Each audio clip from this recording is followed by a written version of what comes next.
ನಮಸ್ತೆ ವೀಕ್ಷಕರೇ, Saptashwa TV top 10 ನ್ಯೂಸ್ಗೆ ಸ್ವಾಗತ. ನಾನು ಶಮಿ ಶೆಟ್ಟಿ. ಚಿತ್ರದುರ್ಗ ಕೋಟೆನಾಡಿನಲ್ಲಿ ನಡೆದ 33ನೇ ಫಲಪುಷ್ಪ ಪ್ರದರ್ಶನವು ಬಿಸಿಲ ನಾಡಿನ ಜನರನ್ನು 4 ದಿನಗಳ ಕಾಲ ಆಕರ್ಷಿಸಿತು. ಬಣ್ಣ ಬಣ್ಣದ ಹೂಗಳು, ಹಣ್ಣು ತರಕಾರಿಗಳ ಕಲಾತ್ಮಕ ವಿನ್ಯಾಸಗಳು ಹಾಗೂ ಕಲಾವಿದರ ವಿಶೇಷ ಕೃತಿಗಳು ಎಲ್ಲವೂ ಕೂಡ ಮನಮೋಹಕ ವಾತಾವರಣವನ್ನು ನಿರ್ಮಿಸಿತು. ವೃಕ್ಷ ಮಾತೆ ಸಾಲು ಮರದ ತಿಮ್ಮಕ್ಕನ ಕಲಾಕೃತಿ, ನಾಯಕನಹಟ್ಟಿ ಶ್ರೀ ಗುರು ತಿಪ್ಪೇರುದ್ರ ಸ್ವಾಮಿ ದೇವಸ್ಥಾನದ ಮಾದರಿಗಳು, ವೀರ ವನಿತೆ ಓಬವ್ವ ಹಾಗೂ ಖ್ಯಾತ ಕಾದಂಬರಿಗಾರ BL ವೇಣು ಅವರ ಕಲಾಕೃತಿಗಳು ಜನಮನ ಸೆಳೆದಿದೆ.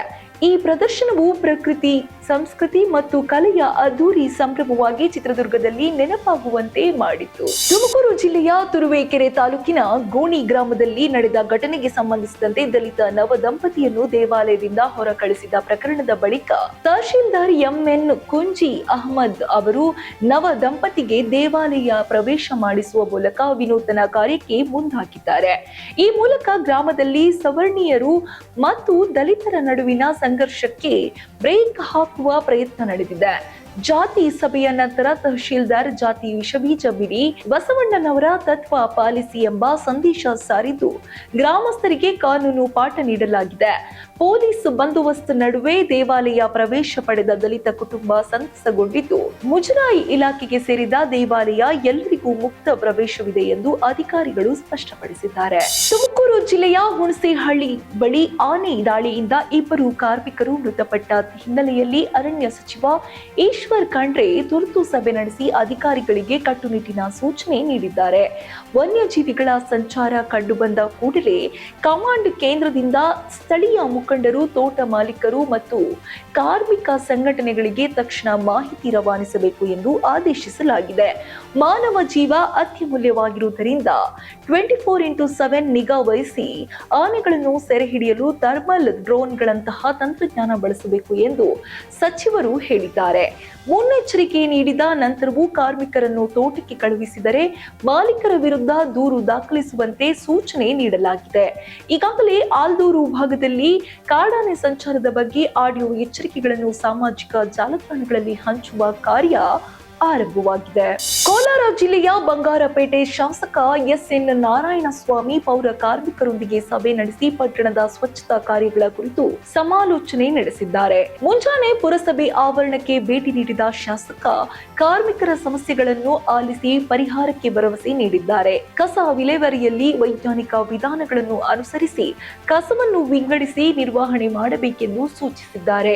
ಪೌರ ಕಾರ್ಮಿಕರ ಶ್ರಮವನ್ನು ಮೆಚ್ಚಿ ಅವರ ಕೆಲಸಕ್ಕೆ ಅಗತ್ಯ ಸೌಲಭ್ಯಗಳನ್ನು ಒದಗಿಸುವ ಬಗ್ಗೆ ಅಧಿಕಾರಿಗಳಿಗೆ ನಿರ್ದೇಶನ ನೀಡಿದ್ದಾರೆ. ಈ ಸಭೆಯ ಮೂಲಕ ಪಟ್ಟಣದ ಸ್ವಚ್ಛತಾ ಕಾರ್ಯಕ್ಕೆ ಹೊಸ ದಿಕ್ಕು ನೀಡುವ ಪ್ರಯತ್ನ ನಡೆದಿದೆ. ಕೋಲಾರ ಜಿಲ್ಲೆಯಲ್ಲಿ 108 ಆಂಬ್ಯುಲೆನ್ಸ್ಗಳ ನಿರ್ವಹಣೆ ಕೊರತೆಯಿಂದಾಗಿ 12ಕ್ಕೂ ಹೆಚ್ಚು ವಾಹನಗಳು ಮೂಲೆಗೆ ಬಿದ್ದಿವೆ. ಸ್ಕ್ರಾಪ್ಗೆ ಹಾಕುವ ಪರಿಸ್ಥಿತಿಗೆ ಬಂದಿದೆ. ಆರೋಗ್ಯಾಧಿಕಾರಿ ಕಚೇರಿ ಹಿಂಭಾಗದಲ್ಲಿ ನಿಲ್ಲಿಸಿರುವ ಈ ವಾಹನಗಳ ಬಿಡಿಭಾಗಗಳನ್ನು ಕದ್ದೊಯ್ದಿರುವ ಘಟನೆ ಸಾರ್ವಜನಿಕರಲ್ಲಿ ಆಕ್ರೋಶ ಮೂಡಿಸಿದೆ. ಆರೋಗ್ಯ ಇಲಾಖೆ ಅಧಿಕಾರಿಗಳು ಶೀಘ್ರದಲ್ಲೇ ಈ ವಾಹನಗಳನ್ನು ಸ್ಕ್ರಾಪ್ ಮಾಡಲು ಮುಂದಾಗಿದ್ದಾರೆ. ಸರಿಯಾದ ನಿರ್ವಹಣೆ ಇಲ್ಲದ ಕಾರಣದಿಂದ ಜೀವ ರಕ್ಷಕ ವಾಹನಗಳು ಹಾಳಾಗಿರುವುದು ಜನರಲ್ಲಿ ಅಸಮಾಧಾನಕ್ಕೆ ಕಾರಣವಾಗಿದೆ. ಇನ್ನು ಮಂತ್ರಾಲಯದಲ್ಲಿ ನಡೆದ ಗುರು ರಾಘವೇಂದ್ರ ಸ್ವಾಮಿ ವರ್ಧಂತಿ ಉತ್ಸವದಲ್ಲಿ ಡಿವೈನ್ ಸ್ಟಾರ್ ರಿಷಬ್ ಶೆಟ್ಟಿ ಹಾಗೂ ಹಿರಿಯ ನಟ ರಾಜ್ಯಸಭಾ ಸದಸ್ಯ ಜಗ್ಗೇಶ್ ಭಾಗಿಯಾದರು. ರಾಯರ ವೃಂದಾವನ ದರ್ಶನ ಪಡೆದ ಬಳಿಕ ಸಂಜೆ ನಡೆದ ಸಾಂಸ್ಕೃತಿಕ ಕಾರ್ಯಕ್ರಮದಲ್ಲಿ ರಿಷಬ್ ಶೆಟ್ಟಿ ಗುರು ವೈಭವೋತ್ಸವ ಪ್ರಶಸ್ತಿ ಸ್ವೀಕರಿಸಿದ್ದಾರೆ. ಮಠದ ಪೀಠಾಧಿಪತಿ ಸುಬುಧೇಂದ್ರ ತೀರ್ಥ ಸ್ವಾಮಿಗಳಿಂದ ಪ್ರಶಸ್ತಿ ಪಡೆದ ರಿಷಬ್ ಶೆಟ್ಟಿಗೆ ಭಕ್ತರಿಂದ ಭಾರಿ ಚಪ್ಪಾಳೆ ಸಿಕ್ಕಿತು. ಇದೇ ವೇಳೆ ರಾಯರ ಭಕ್ತ ನವರಸ ನಾಯಕ ಜಗ್ಗೇಶ್ಗೆ ಮಠದ ವತಿಯಿಂದ ವಿಶೇಷ ಸನ್ಮಾನ ನಡೆಯಿತು. ಸಾಂಸ್ಕೃತಿಕ ಕಾರ್ಯಕ್ರಮಗಳೊಂದಿಗೆ ಗುರು ವೈಭವೋತ್ಸವಕ್ಕೆ ಅದ್ದೂರಿ ತೆರೆ ಬಿದ್ದಿತು. ಇನ್ನು ಸಾದಹಳ್ಳಿ ಟೋಲ್ ಗೇಟ್ ನಲ್ಲಿ ಫಾಸ್ಟ್ ಟ್ಯಾಗ್ ಸಮಸ್ಯೆಯಿಂದ KSRTC ಬಸ್ ಅನ್ನು ಸಿಬ್ಬಂದಿ ತಡೆದು 20 ನಿಮಿಷಗಳ ಕಾಲ ನಿಲ್ಲಿಸಿದ್ರು. ಪ್ರಯಾಣಿಕರು ತಲೆಬಿಸಿ ಅನುಭವಿಸಿದರೆ ಡ್ರೈವರ್ ಮತ್ತು ಟೋಲ್ ಸಿಬ್ಬಂದಿ ನಡುವೆ ವಾಗ್ವಾದ ನಡೆಯಿತು. ಪ್ರಯಾಣಿಕರ ಒತ್ತಡ ಹೆಚ್ಚಿದ ನಂತರವೇ ಟೋಲ್ ತೆರೆಯಲಾಯಿತು. ಈ ಘಟನೆ ಪ್ರಯಾಣಿಕರಲ್ಲಿ ಆಕ್ರೋಶ ಮೂಡಿಸಿ ಟೋಲ್ ಬಳಿ ಟ್ರಾಫಿಕ್ ಜಾಮ್ ಉಂಟಾಯಿತು. ಕೊನೆಗೂ ಬಸ್ ಬಿಡುಗಡೆಗೊಂಡು ಪ್ರಯಾಣಿಕರು ನಿರಾಳರಾದರು. ಟೋಲ್ ಸಿಬ್ಬಂದಿಯ ನಡೆಗೆ ಸಾರ್ವಜನಿಕರು ತೀವ್ರ ಅಸಮಾಧಾನ ವ್ಯಕ್ತಪಡಿಸಿದ್ದಾರೆ. ಇನ್ನು ಶೇಷಾದ್ರಿಪುರಂ ಕೆನರಾ ಬ್ಯಾಂಕ್ ಹಾಗೂ ಕಬ್ಬನ್ಪೇಟೆಯ ಎಚ್ಡಿಎಫ್ಸಿ ಎಟಿಎಂನಲ್ಲಿ ಕಳ್ಳತನಕ್ಕೆ ಯತ್ನಿಸಿದ್ದ ಪ್ರಕರಣದಲ್ಲಿ ಆರೋಪಿ ಹಸನ್ ಸಾಬ್ನನ್ನು ಬಂಧನ ಮಾಡಲಾಗಿದೆ. ಫೆಬ್ರವರಿ 21ರ ಮುಂಜಾನೆ ಕಳ್ಳತನಕ್ಕೆ ಯತ್ನಿಸಿದ ಆರೋಪಿಯನ್ನು ಶೇಷಾದ್ರಿಪುರಂ ಪೊಲೀಸರು ಪತ್ತೆ ಹಚ್ಚಿ ಬಂಧಿಸಿದ್ದಾರೆ. ಆರೋಪಿ ಶೇಷಾದ್ರಿಪುರಂ ನಿವಾಸಿಯಾಗಿದ್ದು ಸಾಲ ತೀರಿಸಲು ಕಳ್ಳತನಕ್ಕೆ ಯತ್ನಿಸಿದ್ದಾಗಿ ಹೇಳಿಕೆ ನೀಡಿದ್ದಾರೆ. ಎರಡು ಪ್ರಕರಣಗಳಿಗೆ ಸಂಬಂಧಿಸಿದಂತೆ ಪೊಲೀಸರು ಹೆಚ್ಚಿನ ವಿವರಣೆ ನಡೆಸುತ್ತಿದ್ದಾರೆ. ಹಸನ್ ಸಾಬ್ ಬಂಧನದಿಂದಾಗಿ ಶೇಷಾದ್ರಿಪುರಂ ಪ್ರದೇಶದಲ್ಲಿ ಭದ್ರತೆ ಹೆಚ್ಚಿಸಲಾಗಿದೆ. ಈ ಪ್ರಕರಣವು ಸ್ಥಳೀಯರಲ್ಲಿ ಆತಂಕವನ್ನು ಉಂಟು ಮಾಡಿದೆ. ಉದಯಪುರದಲ್ಲಿ ವಿಜಯ್ ದೇವರಕೊಂಡ ಮತ್ತು ರಶ್ಮಿಕಾ ಮಂದಣ್ಣ ಅವರ ಮದುವೆ ಸಂಭ್ರಮ ಆರಂಭವಾಗಿದೆ. ಐಷಾರಾಮಿ ಹೋಟೆಲ್ನಲ್ಲಿ ಅತ್ಯಂತ ಖಾಸಗಿಯಾಗಿ ನಡೆಯುತ್ತಿರುವ ಈ ಮದುವೆಗೆ ಆಪ್ತ ಅತಿಥಿಗಳು ಭಾಗವಹಿಸಲಿದ್ದಾರೆ.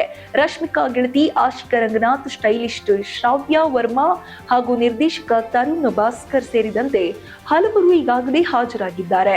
ತೆಲುಗು ಮತ್ತು ಕೊಡವ ಸಂಪ್ರದಾಯಗಳಂತೆ ಈ ಮದುವೆ ನೆರವೇರಲಿದ್ದು ಟಾಲಿವುಡ್ ರೌಡಿ ವಿಜಯ ದೇವರಕೊಂಡ ಮತ್ತು ಕೊಡಗಿನ ಬೆಡಗಿ ರಶ್ಮಿಕಾ ಮಂದಣ್ಣ ಅವರ ವಿವಾಹಕ್ಕೆ ಕ್ಷಣಗಣನೆ ಆರಂಭವಾಗಿದೆ.